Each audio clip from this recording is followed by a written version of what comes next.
Shalom, selamat pagi Bapak Ibu Saudara yang dikasihi di dalam Tuhan kita Yesus Kristus.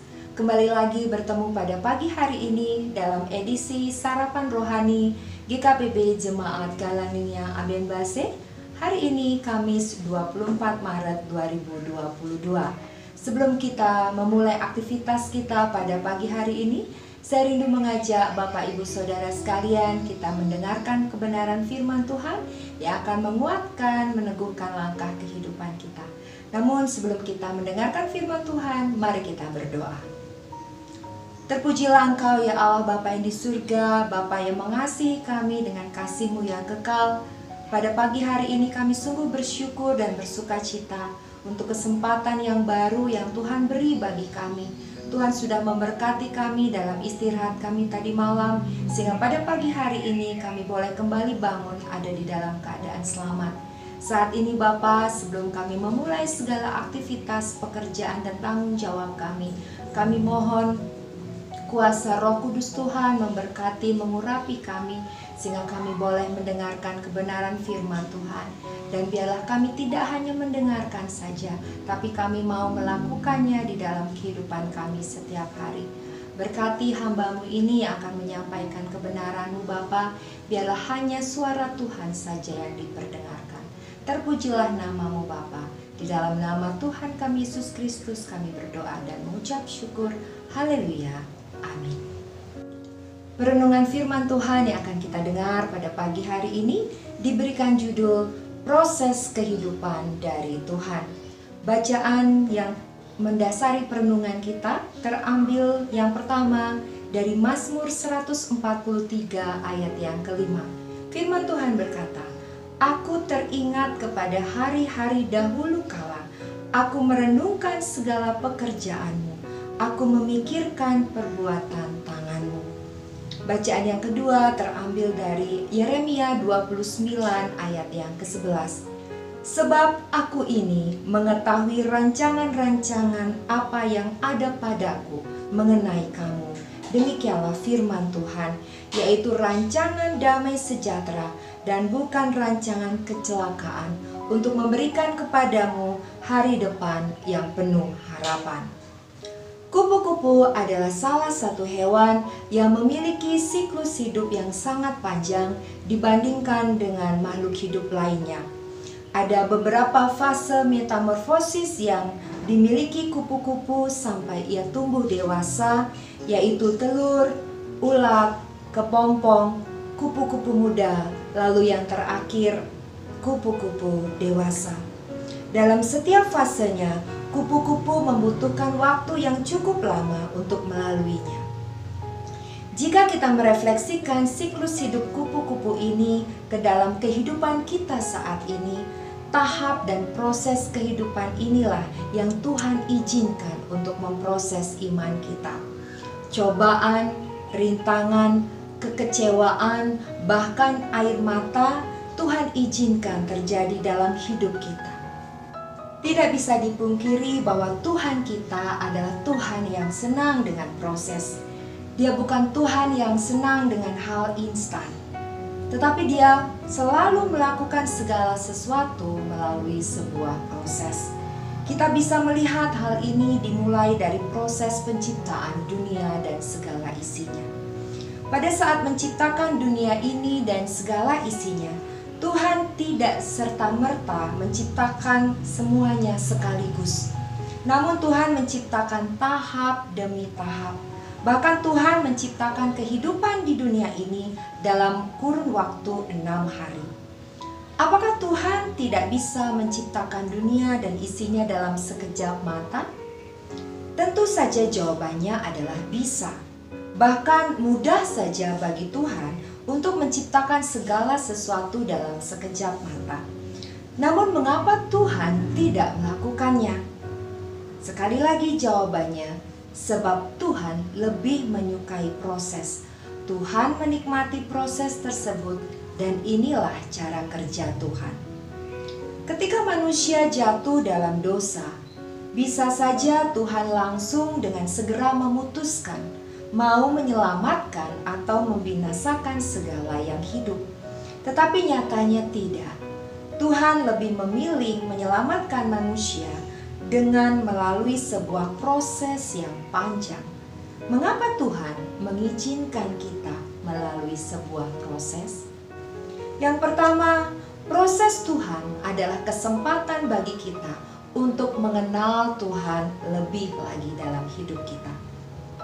Proses yang Tuhan lakukan dan berikan dalam kehidupan manusia sebenarnya adalah untuk kebaikan manusia itu sendiri. Tuhan ingin melalui proses itu manusia menyadari akan kehadiran Tuhan. Manusia menyadari bahwa dirinya memerlukan Tuhan. Manusia dapat belajar mengenal pribadi Tuhan melalui proses kehidupan tersebut. Hal ini kita bisa lihat dari kehidupan Abraham. Tuhan menjanjikan kepada Abraham seorang anak yang akan menjadi keturunannya, di mana melalui keturunannya itu semua bangsa akan mendapat berkat. Namun apa yang terjadi? Janji itu tak kunjung datang. Abraham bahkan harus menunggu sekitar 25 tahun untuk mendapatkan Ishak. Tetapi melalui proses tersebut, Tuhan ingin agar Abraham belajar percaya dan mengenal Tuhan sebagai Allah yang sanggup menepati janjinya. Janji itu justru datang di saat secara manusia hal itu mustahil. Tetapi bagi Allah, segala sesuatu adalah mungkin. Hal yang sama yang patut kita renungkan bersama. Jika hari-hari ini pergumulanmu belum kunjung dijawab Tuhan, harapanmu belum juga terlihat, tetaplah percaya pada Tuhan. Nikmatilah proses tersebut bersama Tuhan. Belajarlah mengenal Tuhan lebih dekat lagi, karena Allah pasti menepati janjinya bagi kita. Alasan yang kedua, mengapa Tuhan mengizinkan kita untuk melalui sebuah proses. Proses Tuhan adalah kesempatan bagi kita untuk bertobat dan memperbaiki diri. Terkadang Tuhan membiarkan kita melalui sebuah proses untuk memberi kesempatan bagi kita agar kita diselamatkan.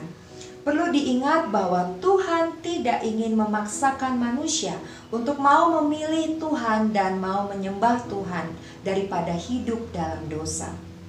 Tuhan ingin agar manusia memilih untuk taat, mengasihi, dan menyembah Tuhan karena pilihan mereka sendiri dengan ketulusan dan kesadaran yang penuh, bukan karena keterpaksaan. Oleh karena itulah kita bisa melihat bahwa Tuhan masih sabar sampai hari ini agar semakin banyak orang dapat diselamatkan. Sekalipun terkadang dalam proses tersebut ada saja yang menyalahartikannya dengan hal-hal jahat dan negatif terhadap Tuhan. Dalam 2 Petrus 3 ayat 9 firman Tuhan berkata, Tuhan tidak lalai menepati janjinya, sekalipun ada orang yang menganggapnya sebagai kelalaian. Tetapi ia sabar terhadap kamu, karena ia menghendaki supaya jangan ada yang binasa, melainkan supaya semua orang berbalik dan bertobat. Contoh nyata adalah apa yang terjadi di dalam kehidupanmu. Ketika Tuhan ingin menghukum dunia karena kejahatan orang-orang zaman itu, Tuhan terlebih dulu mempersiapkan bahtera. Bahtera yang diperintahkan Tuhan kepada Nuh bukanlah bahtera yang dapat diselesaikan dalam waktu yang singkat. Memerlukan waktu yang cukup lama untuk membuat bahtera sebesar itu.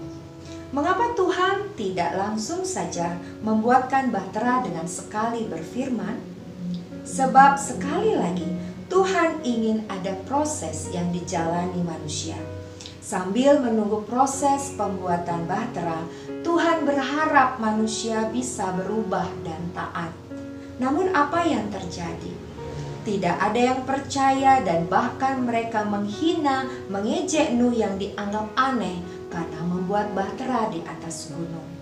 Bapak, Ibu, Saudara yang dikasihi dan diberkati oleh Tuhan kita Yesus Kristus. Mungkin apa yang kita alami hari-hari ini adalah peringatan Tuhan atas hidup kita. Jika hari ini kita sedang diingatkan melalui sebuah proses, jangan keraskan hatimu. Mintalah ampun dan bertobatlah. Masuklah dalam bahtera Tuhan, yaitu hadirat Tuhan, agar kita selamat dari air bah kehidupan. Berproseslah dalam mengarungi air bah itu bersama dengan Tuhan. Selama kita mau masuk dalam bahteranya Tuhan, maka ada jaminan keselamatan. Sebesar apapun permasalahan hidup kita, percayalah, itu tidak akan membinasakan kita. Kuncinya hanya satu, tetap ikuti proses itu bersama Tuhan. Belajar taat akan perintahnya sampai engkau melihat pelangi kasih Tuhan di ujung air bah dalam hidupmu. Tetaplah berproses. Mari kita berdoa. Segala puji, hormat, syukur, dan sembah kami naikkan bagi-Mu ya Allah, sebab Engkau Allah kami yang baik. Kami bersyukur untuk kebenaran firman-Mu yang kami boleh dengar pada hari ini, yang mengajar kami bahwa Engkau adalah Allah yang mengasihi kami. Melalui proses kehidupan yang Tuhan izinkan terjadi dalam hidup kami, Engkau mengizinkan duka cita, Engkau mengizinkan sakit, Engkau mengizinkan kekecewaan, Engkau mengizinkan air mata, untuk membuat hidup kami, untuk membuat iman kami semakin teguh di hadapan Tuhan. Ajarlah kami untuk menyikapi proses yang Tuhan izinkan terjadi seperti Abraham dan Nuh. Mereka mau berpikir positif, mereka tetap percaya kepada Tuhan. Ajarlah kami untuk meneladani kehidupan mereka, untuk kami tetap percaya bahwa Allah yang sanggup menepati janji-janji-Mu di dalam hidup kami, dan hidup kami senantiasa berkemenangan di dalam Engkau Tuhan.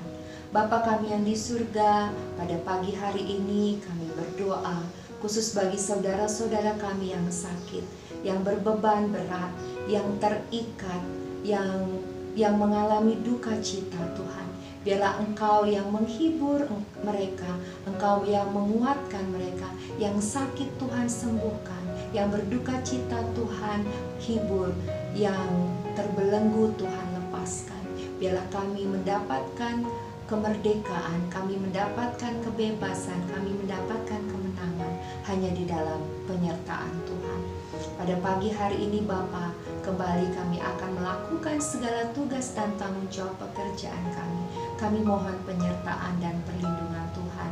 Biarlah hikmat Tuhan Kau nyatakan bagi kami, sehingga di dalam segala pekerjaan, usaha yang Tuhan percayakan bagi kami bisa melakukannya dengan baik.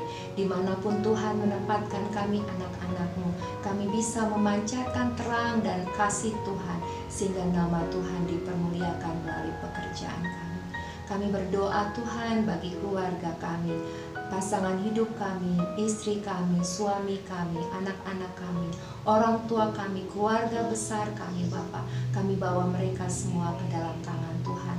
Biarlah kuasa darah Yesus Kristus yang menutup bungkus kami semua, sehingga kami diluputkan dari mara bahaya dan kecelakaan. Dan biarlah kami senantiasa aman di dalam perlindungan kuasa darah-Mu yang kudus. Terima kasih Bapa, kami menaikkan doa dan ungkapan syukur kami pada pagi hari ini di dalam nama Tuhan kami Yesus Kristus, Allah kami yang kekal. Terima kasih. Haleluya. Amin. Demikianlah perenungan firman Tuhan kita pada pagi hari ini. Selamat beraktivitas, selamat menikmati berkat-berkat Tuhan. Shalom.